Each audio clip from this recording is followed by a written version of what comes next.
오늘 살펴볼 내용은 주식시장 역사상 가장 놀랍고 급진적인 기업 구조 전환 사례 중 하나입니다.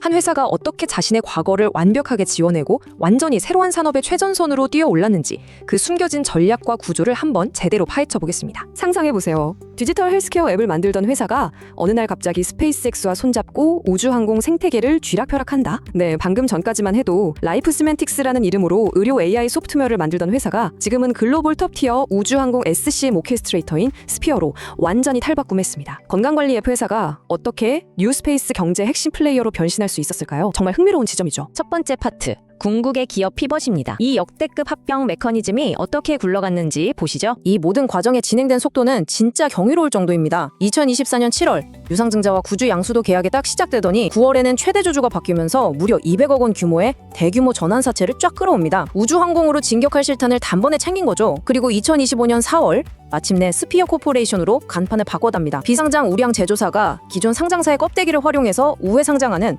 그야말로 치밀하고 완벽한 역취독 전략이 단 몇 달 만에 일사천리로 끝난 겁니다. 두 번째, 스타쉽 공급 병목 현상입니다. 여기서부터는 뉴스페이스 시대의 현실적인 문제들을 살펴봐야 합니다. 뉴스페이스 시대의 핵심은 무조건 재사용성입니다. 과거 정부 주도의 일회용 로켓에서 벗어나 민간 주도로 넘어오면서 스페이스X가 만든 차세대 발사체 스타쉽을 한번 떠올려보세요. 이전 모델인 펠컨 9가 비교해보면 스타쉽은 엄청난 추력을 내야 하니까 크기도 훨씬 크고 훨씬 강력한 랩터 엔진을 씁니다. 그러다 보니 발사될 때의 그 극한의 온도와 압력을 견뎌낼 수 있는 특수 합금 소재에 대한 수요가 그야말로 기하급수적으로 폭발하게 된 거죠. 여기서 우리가 반드시 기억해야 할 숫자가 하나 있습니다. 바로 33입니다. 이게 뭘까요? 스타쉽 1단 로켓인 슈퍼 헤비 하나에 들어가는 랩터 엔진의 개수입니다. 펠컨 9에 9개 들어가던 엔진이 무려 33개로 확 늘어났어요. 엔진 자체의 덩키까지 커진 걸 고려하면 단일 로켓 1대당 필요한 니켈계 특수합금의 총량이 얼마나 어마어마하게 늘었을지 단번에 짐작이 가시죠? 그런데 진짜 문제는 여기서 발생합니다. 수요는 미친 듯이 늘어나는데 아무나 이 부품을 못 만든다는 거예요. AS9100이라는 극도로 까다로운 항공우주 품질 인증을 통과해야 하고 스페이스X 같은 곳에 벤더 승인을 받는 데만 꼬박 5년 이상이 걸립니다. 기존의 소수업체들로는 도저히 감당이 안 되는 최악의 공급 병목 현상이죠. 스피어는 바로 이 지점, 스페이스X의 가장 가려운 취약점을 정확히 파고들었습니다.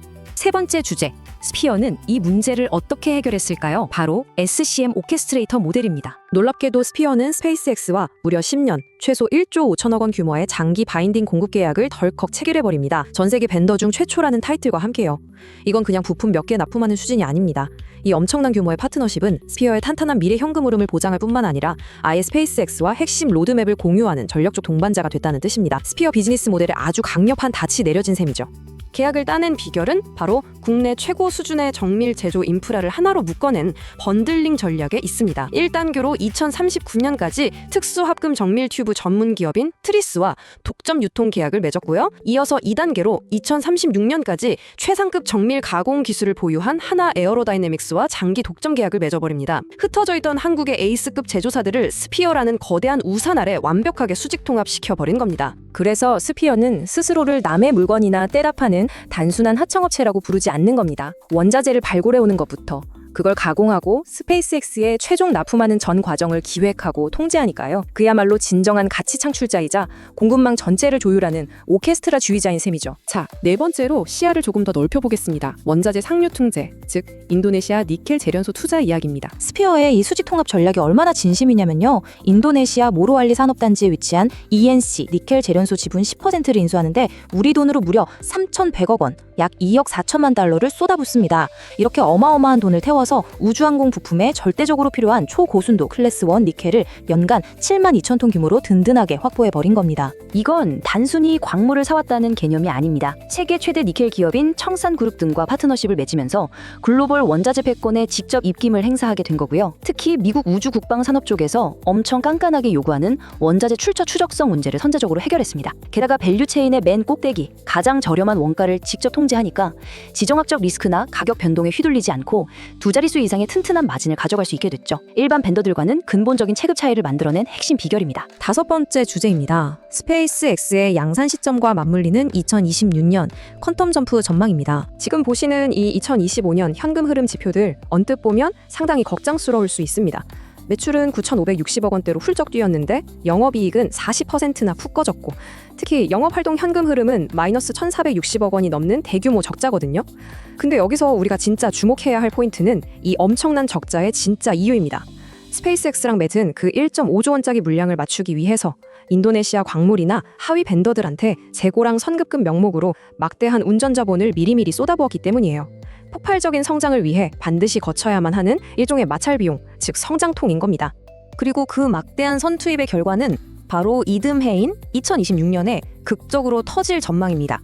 증권사들의 컨센서스를 보면 2026년 스피어의 매출이 전년 대비 거의 2배 가까이 폭등해서 무려 1조 8,500억 원대에 달할 것으로 예상되고 있습니다. 스타쉽 양산체제가 쫙 돌아가고 스피어가 구축해둔 국내외 밸류체인이 완벽하게 맞물려 동기화되면서 꽉 막혀있던 현금 흐름이 기하급수적인 흑자로 강하게 반전되는 그야말로 퀀텀 점프가 일어난다는 거죠.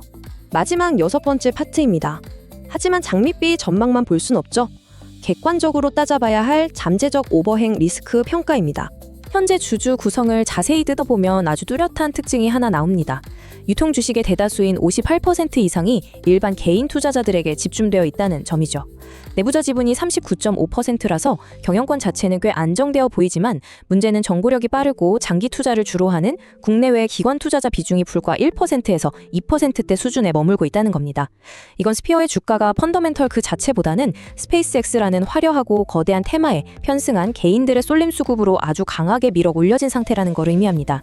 그만큼 위아래로 흔들리는 주가 변동성이 극심할 수밖에 없는 환경이죠. 게다가 재무적인 리스크 요인들도 명확하게 존재합니다. 현재 스피어의 밸류에이션은 역사상 유례를 찾기 힘들 정도의 엄청난 고평가 영역, 즉 극단적인 프리미엄을 받고 있는 상태입니다. 여기에 더해 2024년에 발행했던 전환사채 중 아직 상환되지 않은 150억 원 규모의 대기 물량도 버티고 있죠. 만약에 스페이스X의 발사 스케줄이 지연되거나 시장의 기대치에 못 미치는 상황이 발생한다면 어떨까요? 이 막대한 대기 물량이 시장에 한꺼번에 쏟아지면서 심각한 지분 희석과 주가 폭락을 부를 수 있는 강력한 오버행 리스크가 도사리고 있습니다. 자, 이제 남은 건 여러분의 몫입니다. 과연 스피어는 현재의 비정상적인 고평가 논란과 오버행 리스크를 거뜬히 이겨내고 2026년 글로벌 톱티어 SCM 기업으로서의 압도적인 퀀텀 점프를 우리 눈앞에 증명해낼 수 있을까요? 아니면 화려한 우주 테마에 가려진 단기적인 신기루로 남게 될까요? 우주 산업이 가진 거대한 폭발력 그리고 절대 무시할 수 없는 이 구조적 리스크 사이에서 오늘 해설이 여러분의 냉철하고 객관적인 판단에 작은 보탬이 되었기를 바랍니다. 다음 해설에서 더 흥미로운 주제로 찾아뵙겠습니다.